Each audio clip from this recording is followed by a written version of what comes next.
In this video, you will see how to indent first line of paragraph in Word document.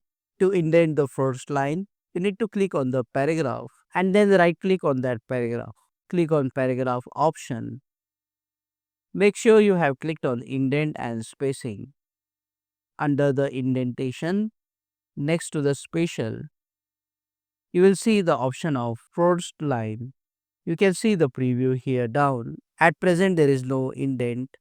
So after selecting the first line indent, as you can see, the indent has been applied. You can also set the size of the indent. For me, it is 0.5 inch or 1.27 centimeter. After selecting, click on OK.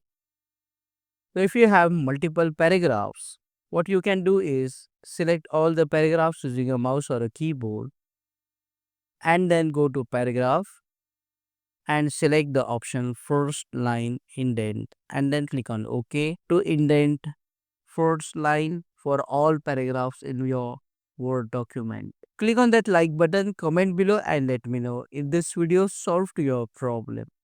And don't forget to check out these useful videos if you want to learn more about indent in Word. See you again in the next one.